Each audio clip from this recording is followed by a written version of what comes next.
welcome back to One TV News with me, Esma.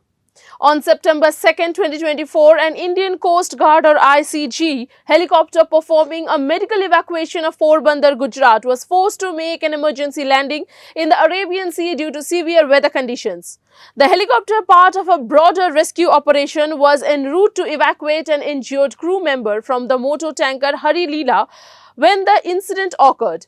One diver from the helicopter has been rescued and is stable, but search operations continue to the remaining 3 crew members, including another diver and 2 pilots. The ICG has deployed ships and aircraft to aid in the search amid challenging conditions. Despite these difficulties, the ICG and National Disaster Response Force or NDRF has successfully rescued 61 people over recent days. The severe flooding in Gujarat has further complicated rescue operations, underscoring the challenges faced by emergency response teams. The West Bengal government has proposed the Aparajita Women and Child West Bengal Criminal Laws Amendment Bill introduced by Law Minister Moloy Ghatak. The bill aims to enhance protections for women and children by introducing capital punishment within 10 days for rape cases involving death or permanent injury and life imprisonment for rape and gang rape convictions. It seeks to amend the Bharatiya Nyaya Sanhita 2023 and the Protection of Children from Sexual Offences Act 2012 to strengthen penalties and expedite trials. While the bill is intended to improve safety for women and children, BJP leader Suvendu Adhikari has criticized the Chief Minister for bypassing standard procedures and limiting debate time on the bill. West Bengal Criminal Laws Amendment Bill 2024, Bill number 14 of 2024. Sir, Bill number 14 of 2024, which has been circulated today, is in cancellation of the Bill number 13 of 2024, which had been circulated yesterday. Actually, the bill number 13, certain errors, mostly typographical in nature, had been noticed. Therefore, the bill which has been circulated today would be taken up for discussion today. আমি আপনাদের বলবো যে বিষয়টাকে রাজনৈতিক দৃষ্টিকোণ থেকে না দেখে সামাজিক দৃষ্টিকোণ থেকে দেখে এটাকে বিচার করুন এবং আগামী দিনে সকলেই আমরা চাইছি এর বিচার হোক, শাস্তি হোক, দ্রুত শাস্তি হোক। মানুষের কাছে যদি একটা দৃষ্টান্তমূলক শাস্তি হয় তাহলে তার মনে ভয় ধরবে। কিন্তু এত ঘটনা চলতে চলতে আপনি দেখছেন বহু জায়গায়, রাজ্যে নয় বাইরের রাজ্যে, আমাদের রাজ্যে বহু জায়গাতে এখনো পর্যন্ত কিছু লোক মহিলাদের উত্ত্যক্ত করছে বা মহিলাদের অ্যাটেন্ড করছে। রোগী শুয়ে আছে বিছানায়, সে গিয়ে নার্সের গায়ে হাত দিচ্ছে। এই যে ঘটনাগুলো ঘটছে, এর জন্য আপনিও দায়ী নয়, আমি দায়ী নয়। সামাজিক ব্যবস্থার মধ্যে কোথাও এমন কিছু আছে যা এই করতে আমাদের কিছু মানুষকে উৎসাহিত করছে। তাড়াহুড়ো করে করবেন না, এটা আমাদের রাজ্যগুলোর সাথে আলোচনা করুন। শুধু একটা চিঠি দিলে দায়িত্ব শেষ হয়ে যায় না। আমি অনেকবার অপোজ করেছি যে এটা কিন্তু রাজ্যকে কনসাল্ট করা হয়নি, মনে রাখবেন। তাছাড়াও আমি বলেছিলাম নতুন গভর্নমেন্ট আসুক, তাদের সাথে আলোচনা করুন, লোকসভায় আলোচনা হোক, রাজ্যসভায় আলোচনা হোক, বিরোধী দলের সাথে আলোচনা হোক, সরকারি দলের সাথে আলোচনা হোক, তারপরে এটা আপনারা করুন। কিন্তু সেটা তারা করেননি। তাই আজকে বাধ্য হয়ে আমরা সারা দেশের মেয়েরা যাতে সুফল পায়, মনে রাখবেন আজকে বাংলাকে নিয়ে শুধু বদনাম যারা করছেন, বাংলার সম্মান নিয়ে ভাবুন। বাংলা মাকে বদনাম করলে আপনার গায়েও লাগবে, আমার গায়েও লাগবে। আমাকে আপনারা 50টা কটু কথা বলুন, আমার কোনো যায় আসে না।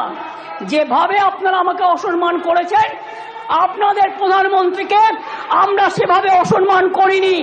কখনো ভেবেছেন যে আপনারা যেভাবে আমার বিরুদ্ধে বলছেন, আমাদের দল যদি সেভাবে প্রধানমন্ত্রীর বিরুদ্ধে বলে, স্বরাষ্ট্রমন্ত্রীর বিরুদ্ধে বলে, আপনাদের মুখ্যমন্ত্রীগুলোর বিরুদ্ধে বলে, আপনারা তখন কি দেখবেন? 2022-এ তথ্য অনুযায়ী দেশের বিভিন্ন প্রান্তে ধর্ষণের ঘটনায়, সব রাজ্যেই পুলিশ আছে, সেন্ট্রালেও আছে, ধর্ষণের ঘটনায় গড়ে 76% ক্ষেত্রে পুলিশ তদন্ত শেষ করে চার্জশিট জমা দিতে পেরেছে। কিন্তু মাত্র 2.6 56% ক্ষেত্রে অপরাধী দোষী সাব্যস্ত হয়েছে। প্রবলেমটা কিন্তু এই জায়গায় রয়ে গেছে, গলদটা। ধর্ষণ রোধে দ্রুত বিচার এবং কঠোরতম সাজার দাবি জানিয়ে আমি দুটো চিঠি ইতিমধ্যেই প্রধানমন্ত্রীকে লিখেছি। আমি যেহেতু তার কাছ থেকে কোনো উত্তর পাইনি, উত্তর দিয়েছেন একজন উইমেন অ্যান্ড চাইল্ড ডিপার্টমেন্টের মিনিস্টার, কিন্তু তিনি যে উত্তর দিয়েছেন সেটাকেও কাউন্টার করে আমি প্রধানমন্ত্রীকে জানিয়েছি। যদি দিল্লি নিজে এই চিঠি দুটো, স্যার সবার জ্ঞাতার্থে বাক্য একটু দিয়ে দেবে টেবিলে, আমি প্রধানমন্ত্রীকে লেখা চিঠিগুলো এখানে পেশ করলাম। ন্যায় সংহিতা বিল যখন প্রথম তাড়াহুড়ো করে পাশ করা হয় নির্বাচনের আগে, আমি বারবার স্বরাষ্ট্রমন্ত্রীকে বলেছিলাম এটা তাড়াহুড়ো করে করবেন না, এটা আমাদের রাজ্যগুলোর সাথে আলোচনা করুন। শুধু একটা চিঠি দিলে দায়িত্ব শেষ হয়ে যায় না। আমি অনেকবার অপোজ করেছি যে এটা কিন্তু রাজ্যকে কনসাল্ট করা হয়নি, মনে রাখবেন। তাছাড়াও আমি বলেছিলাম নতুন গভর্নমেন্ট আসুক, তাদের সাথে আলোচনা করুন, লোকসভায় আলোচনা হোক, রাজ্যসভায় আলোচনা হোক, বিরোধী দলের সাথে আলোচনা হোক, সরকারি দলের সাথে আলোচনা হোক, তারপরে এটা আপনারা করুন। কিন্তু সেটা তারা করেননি। তাই আজকে বাধ্য হয়ে আমরা সারা দেশের মেয়েরা যাতে সুফল পায়, মনে রাখবেন আজকে বাংলাকে নিয়ে শুধু বদনাম যারা করছেন, বাংলার সম্মান নিয়ে ভাবুন। বাংলা মাকে বদনাম করলে আপনার গায়েও লাগবে, আমার গায়েও লাগবে। আমাকে আপনারা 50টা কটু কথা বলুন, আমার কোনো যায় আসে না। যেভাবে আপনারা আমাকে অসম্মান করেছেন, আপনাদের প্রধানমন্ত্রীকে আমরা সেভাবে অসম্মান করিনি। কখনো ভেবেছেন যে আপনারা যেভাবে আমার বিরুদ্ধে বলছেন, আমাদের দল যদি সেভাবে প্রধানমন্ত্রীর বিরুদ্ধে। Lara Trump's cover of Hero, intended as a tribute to emergency first responders, has been heavily criticized online. Many social media users condemned the song for its heavy auto-tuning, with some likening the sound to a wild hog and a sack of rusty cans and suggesting compensation for the discomfort caused. Democratic strategist Rick Wilson and commentator Travis Akers both mocked the song, while others criticized Trump's voice and appearance. Lara Trump, wife of Eric Trump and co-chair of the Republican National Committee, has faced backlash for her perceived lack of sincerity and authenticity. Previously, she worked as a producer and host for Trump Productions and Fox News, and is actively involved in Trump's election efforts. On Tuesday, 9 Naxals were killed in an encounter with police at the Dantewada-Bijapur border in Chhattisgarh's Bastar region. The clash began during a search operation by a joint police team responding to intelligence about a Maoist activity. The police recovered a variety of weapons including SLR and 303 rifles. All security personnel involved are reported safe, and the area is being searched. In a separate incident on August 29, security forces killed 3 female Naxalites in the Abuj Mad forest of Narayanpur.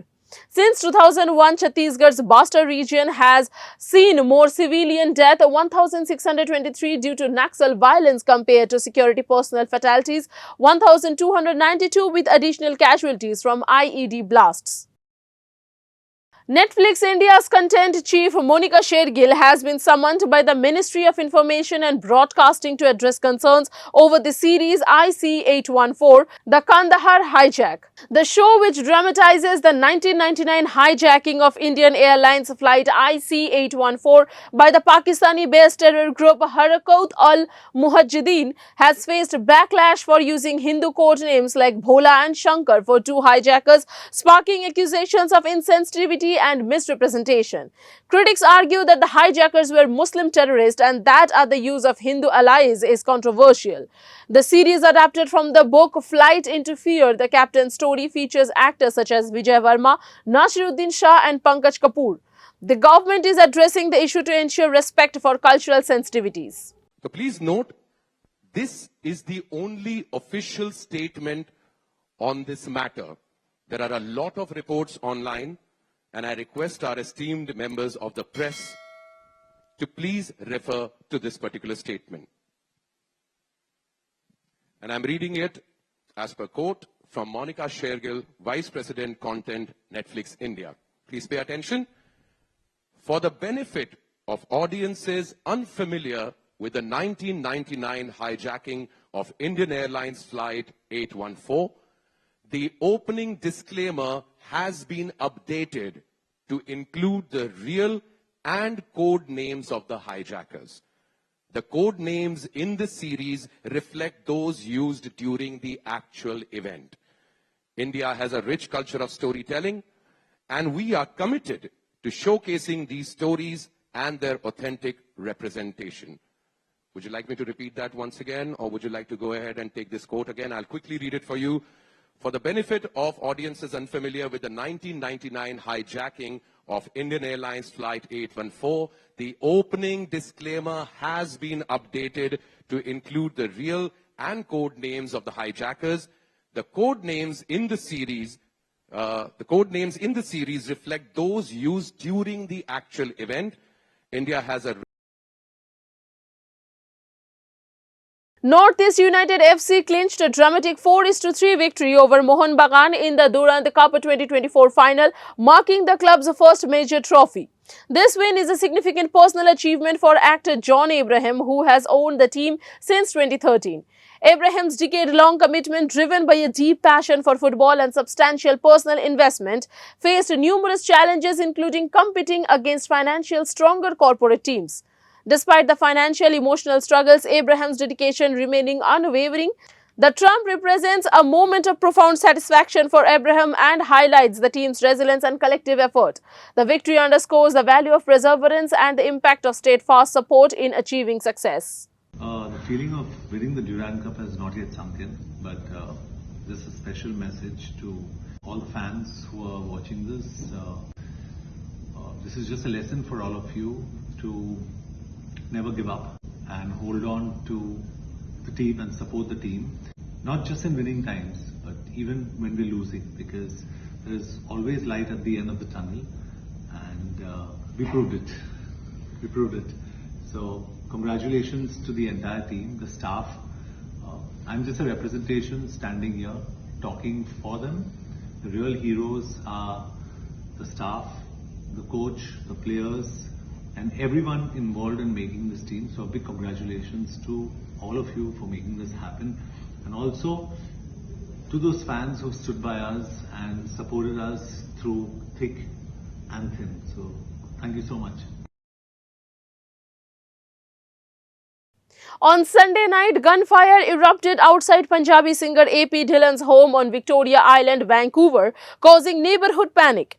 Dhillon confirmed his safety on Instagram and thanked fans for their support. The shooting is believed to be linked to Rohit Godara, a member of the Lawrence Bishnoi gang, and is reportedly in retaliation for Dhillon's recent collaboration with Bollywood star Salman Khan. The incident follows similar attacks, including one outside Salman Khan's home in Mumbai last April and an earlier shooting at singer Gippy Grewal's house in Vancouver.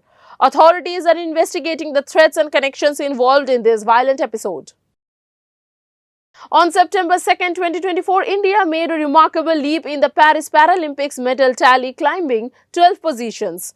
The country secured 8 medals on the historic day, including gold by Sumit Antil, who set a new games record in men's javelin with a 70.59-meter throw. Nitesh Kumar, who also won gold in men's SL3 badminton, defeating Great Britain Bethel. India's total medal count for the day included 3 bronze and 3 silver, bringing the overall tally to 15. On September 3rd, India has 4 more medal opportunities, with Avani Likhara and Mona Agarwal in the women's 50-meter rifle 3 positions SH1, Bhagyashree Jadhav in shot put, and Pooja in women's recurve archery. The Uttar Pradesh government has withheld the August salaries of 2,44,565 employees who failed to upload their property details to the Manav Sampada portal by the August 31 deadline. This decision affects a large portion of the state's workforce, and only 71% of employees compiled with the disclosure mandate. The policy aims to enforce transparency and accountability, building on similar requirements for IAS, IPS, PPS, and PCS officers. Notably, teachers, corporation staff, and the employees are autonomous institutions are exempt from the requirement. Salaries will remain withheld until the property deals are submitted. Russian President Vladimir Putin visited Mongolia on Monday despite an International Criminal Court or ICC arrest warrant for alleged war crimes. The state visit focuses on advancing the Power of Siberia 2 pipeline project, which will transport 50 billion cubic meters of gas annually from Russia to China via Mongolia. Putin was welcomed with a grand ceremony and is set to discuss the pipeline and commemorate the 1939 Soviet-Mongolian victory over Japanese forces with Mongolian President Okhanagin Khurelsukh. Ukraine has criticized Mongolia for not arresting Putin, accusing it of undermining international criminal law. The ICC's warrant obligates its 124 member states to arrest Putin, but the Kremlin has downplayed the concerns, highlighting the strong ties between Russia and Mongolia. That's all for today. Be connected for more updates with me, Esma.